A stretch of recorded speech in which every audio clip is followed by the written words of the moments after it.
Hello, मैं राजकुमार भाई चल राज्यस में आपका स्वागत है। आज हम पढ़ेंगे महान्यायवादी के बारे में, यानी भारत के महान्यायवादी के बारे में। ठीक है, भारत का महान्यायवादी attorney general of India. Attorney general of India कौन होता है? वह भारत सरकार का विधि अधिकारी होता है, जो कि विधि मामले में केंद्र सरकार को सलाह देता है। महान्यायवादी कौन होता है? भारत सरकार का विधि अधिकारी होता है, वह विधि मामले में, कानूनी मामले में केंद्र सरकार को सलाह देता है। ठीक है, अब देखते हैं महान्यायवादी कार्य एवं शक्तियाँ, अधिकार एवं मर्यादा, वेतन एवं भत्ते। कितने पॉइंट पढ़े? 1 2 3 4 पॉइंट में हम महान्यायवादी को पढ़ेंगे। ठीक है, पहला हमारा ये पॉइंट है महान्यायवादी।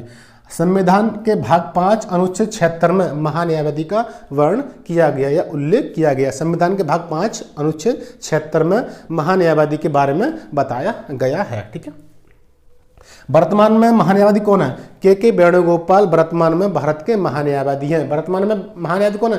के वेणुगोपाल वर्तमान में भारत के महान्यायवादी हैं। ठीक है, अगला पॉइंट हमारा महाधिवक्ता। महाधिवक्ता यानी महाधिवक्ता का कार्य क्या है? महाधिवक्ता न्यायवादी को सहायता करता है। महाधिवक्ता न्यायवादी के लिए सहायता करता है या सहायता देता है। अपर महाधिवक्ता किसको सहायता करता है? महाधिवक्ता किसको सहायता करता है? महान्यायवादी को। प्रश्न बनता है कि भारत सरकार के कितने कानूनी अधिकारी होते हैं? प्रश्न कह रहा है कि भारत सरकार के कितने कानूनी अधिकारी होते हैं? तो कितने कानूनी अधिकारी? 3। पहला अधिकारी कौन है कानूनी अधिकारी? पहला है महान्यायवादी। दूसरा कौन सा है? महाधिवक्ता। तीसरा कौन सा? अपर महाधिवक्ता। ये जो 3 अधिकारी हैं, ये भारत सरकार के कानूनी अधिकारी हैं। ये सलाह किसको देंगे? महान्यायवादी सलाह किसको देंगे? केंद्र सरकार को, यानी केंद्र सरकार को महान्यायवादी सलाह करेंगे या सहायता करेंगे। और इनकी सहायता के लिए कौन होगा? महाधिवक्ता होगा। यानी महान्यायवादी की सहायता के लिए कौन है? महाधिवक्ता। और महाधिवक्ता की सहायता के लिए कौन है? अपर महाधिवक्ता। महान्यायवादी की संख्या कितनी है? महान्यायवादी की संख्या कितनी है? 1। महान्यायवादी संख्या कितनी है? 1 मान लो। ठीक है, महान्यायवादी संख्या 1 है, महाधिवक्ता की संख्या 1 है, और अपर महाधिवक्ता की संख्या कितनी? 4। तो कितने होगा टोटल? 6। यानी ये 6 को 6 यानी कि भारत सरकार को विधि मामले में सलाह करते हैं। ये सहायता कर देंगे महाधिवक्ता की, महाधिवक्ता सहायता करेंगे महान्यायवादी को, महान्यायवादी केंद्र सरकार को विधि मामले में सलाह देंगे। ठीक है, अब देखें कार्यकाल। महान्यायवादी कार्यकाल कितना होता है? तो महान्यायवादी कार्यकाल अनिश्चित होता है। यानी महान्यायवादी कार्यकाल अनिश्चित होता है।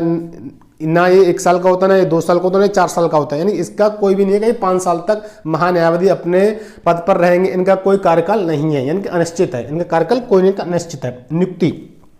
महान्यायवादी की नियुक्ति कौन करता है? तो महान्यायवादी की नियुक्ति राष्ट्रपति करता है। किसकी सलाह पर करता है? मंत्रिपरिषद की सलाह पर। मंत्रिपरिषद में कौन आता है? प्रधानमंत्री। यानी कि महान्यायवादी की नियुक्ति कौन करता है? राष्ट्रपति करता है। किसकी सलाह पर करता है? मंत्रिपरिषद की सलाह पर राष्ट्रपति द्वारा महान्यायवादी की नियुक्ति की जाती है।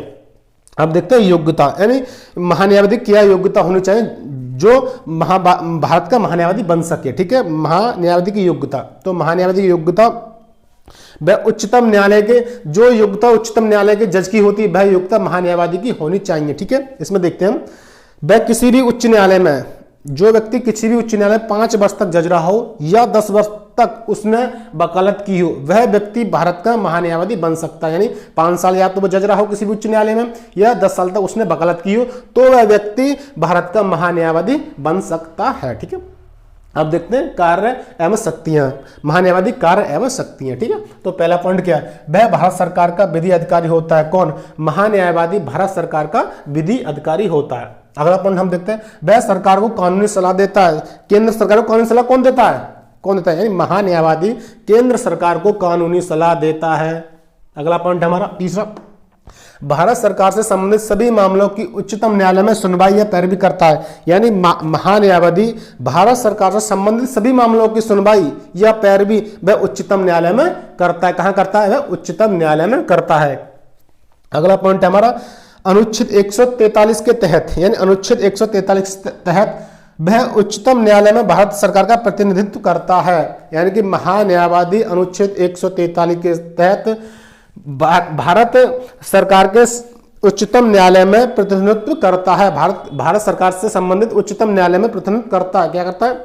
अनुच्छेद 143 के तहत वह उच्चतम न्यायालय में भारत सरकार का प्रतिनिधित्व करता है। कौन? महान्यायवादी भारत सरकार का प्रतिनिधित्व करता है।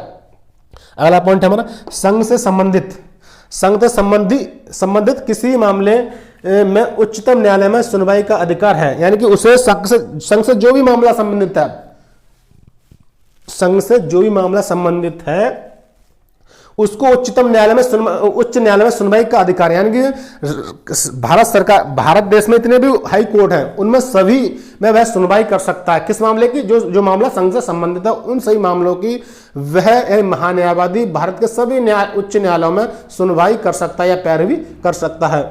अगला पॉइंट हमारे, वह सरकारी कर्मी की श्रेणी में नहीं आता है। महान्यायवादी सरकारी कर्मचारी की श्रेणी में नहीं आता है, इसलिए वह निजी व्यक्ति का मुकदमा भी लड़ सकता है। जो भारत का जो न्यायवादी होता है वो सरकारी कर्मचारी की श्रेणी में नहीं आता, इसलिए वह किसी भी व्यक्ति का, हमारा और तुम्हारा सबका मुकदमा लड़ सकता है। अगला पॉइंट देखते हैं, अधिकार है मर्यादा।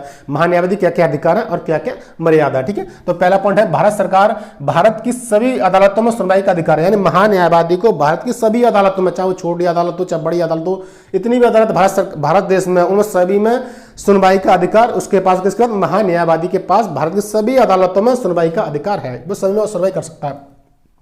अगला पॉइंट हमारा, संसद के दोनों सदनों में बोलने व कार्रवाई का अधिकार। यानी महान्यायवादी को संसद में बोलने व कार्रवाई का अधिकार है। अगला पॉइंट, लेकिन मत देने का अधिकार नहीं है। लेकिन यानी महान्यायवादी मत नहीं दे सकता, लेकिन वह संसद के दोनों, राज्यसभा लोकसभा में बोल सकता है, उनमें कार्रवाई कर सकता है, लेकिन वोट नहीं कर सकता। कौन? महान्यायवादी। अगला पॉइंट हमारा, वह भारत सरकार के खिलाफ नहीं बोल सकता। यानी महान्यायवादी भारत सरकार के खिलाफ नहीं बोल सकता।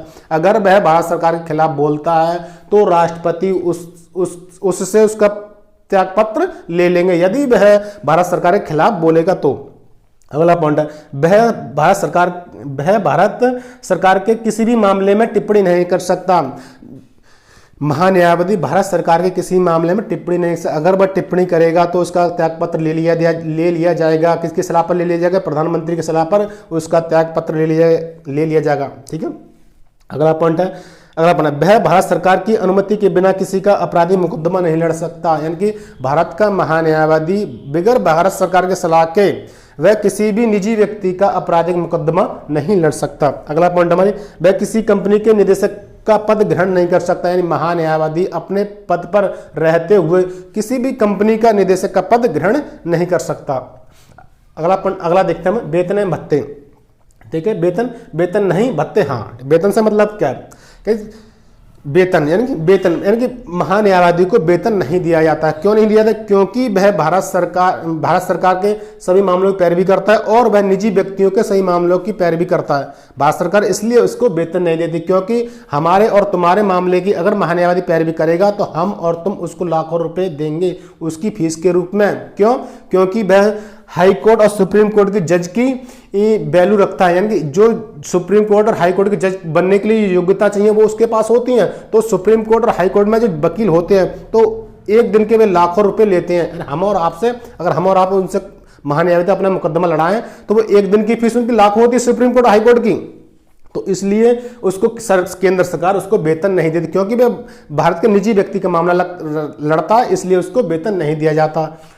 भत्ते हाँ, भत्ते उसको दिए जाते हैं। भत्ते में आता है, भत्ते में घर आएगा, आवास आएगा, गाड़ी आएगी और सिक्योरिटी आएगी, उसको भत्ता दिया जाता है, लेकिन वेतन उसको नहीं दिया। वेतन इसलिए नहीं दिया जाता क्योंकि वह निजी व्यक्ति का मामला लड़ता है, इसलिए उसको वेतन नहीं दिया जाता। उसको भत्ते दिए जाते हैं, उसको घर दिया जाता है, उसको सिक्योरिटी दी जाती है और उसको गाड़ी दी जाती है।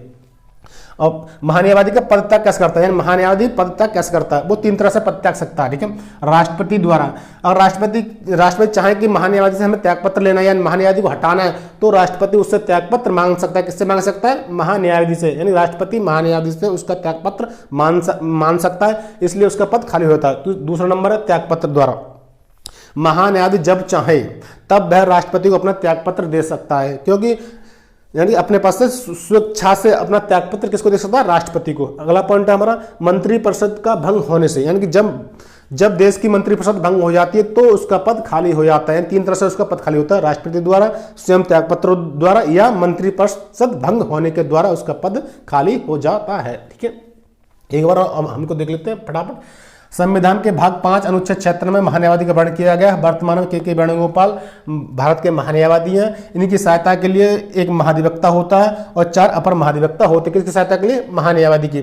कार्यकाल अनिश्चित है, इनका कार्यकाल अनिश्चित है, कोई निश्चित नहीं है, 2 साल 4 साल या 5 साल। ठीक है, इनका कोई नियुक्ति राष्ट्रपति द्वारा करता है। किसकी सलाह पर करता है? मंत्रिपरिषद के द्वारा इनकी नियुक्ति राष्ट्रपति करता है। किनकी? महान्यायवादी की नियुक्ति प्रधानमंत्री की सलाह पर की जाती है। योग्यता मांगे, वह व्यक्ति जो उच्चतम न्यायालय में जज बनने की योग्यता रखता है, वह व्यक्ति भारत देश का नागरिक भारत देश का महान्यायाधीश बन सकता है। ठीक है, हाईकोर्ट का वो 5 साल जज रहा हो या 10 साल उसने हाईकोर्ट में वकालत की हो, तब वह व्यक्ति भारत का महान्यायाधीश बन सकता है। कार्यान्वयन शक्ति है, वह भारत सरकार का विधि अधिकारी होता है, वह सरकार को कानूनी सलाह देता है, भारत सरकार से संबंधित सभी मामलों की उच्चतम न्यायालय में सुनवाई या पैरवी करता है। और महान्यायाधीश, अगला पॉइंट, अनुच्छेद 143 के तहत वह उच्चतम न्यायालय में भारत सरकार का प्रतिनिधित्व करता है, महान्यायाधीश करता है। संघ से संबंधित किसी भी मामले में उच्च न्यायालय में सुनवाई का अधिकार उसके पास है, किसके पास? महान्यायवादी के पास है। वह सरकारी कर्मी की श्रेणी में नहीं आता, महान्यायवादी सरकारी कर्मी की श्रेणी में नहीं आता, इसलिए उसको वेतन नहीं दिया था, भत्ता दिया जाता है। इसलिए वह निजी व्यक्ति का मुकदमा भी लड़ सकता है, वह निजी व्यक्ति का मुकदमा भी लड़ सकता है। अधिकार है, मर्यादा, से क्या क्या अधिकार है, क्या क्या मर्यादा है, वो देखते हैं। ठीक है, पहला पॉइंट, भारत की सभी अदालतों में सुनवाई का अधिकार है, वह भारत की किसी भी अदालत में सुनवाई कर सकता है। संसद के दोनों सदनों में बोलने व कार्रवाई करने का अधिकार है, लेकिन मत देने का अधिकार नहीं है, वो वोट नहीं दे सकता। संसद दोनों सदनों में बोल सकता है, कार्रवाई कर सकता है, लेकिन वोट नहीं दे सकता। अगला पॉइंट, वह भारत सरकार के खिलाफ नहीं बोल सकता। अगला पॉइंट है, वह भारत सरकार के किसी भी मामले में टिप्पणी नहीं कर सकता। अगला पॉइंट है, वह भारत सरकार की अनुमति के बिना किसी का आपराधिक मुकदमा नहीं लड़ सकता। महान्यायवादी भारत सरकार की अनुमति के बिना में किसी भी का भी आपराधिक मुकदमा नहीं लड़ सकता। अगला पॉइंट है, वह किसी कंपनी के निदेशक के पद का ग्रहण नहीं कर सकता।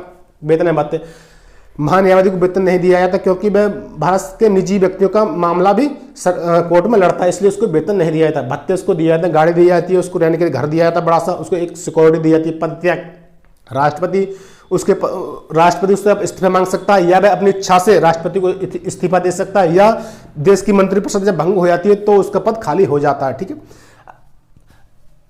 भारत का महान्यायवादी। अगर मेरी वीडियो पसंद आई हो तो वीडियो को लाइक करें और चैनल को सब्सक्राइब करना ना भूलें। मिलते हैं अगले वीडियो में।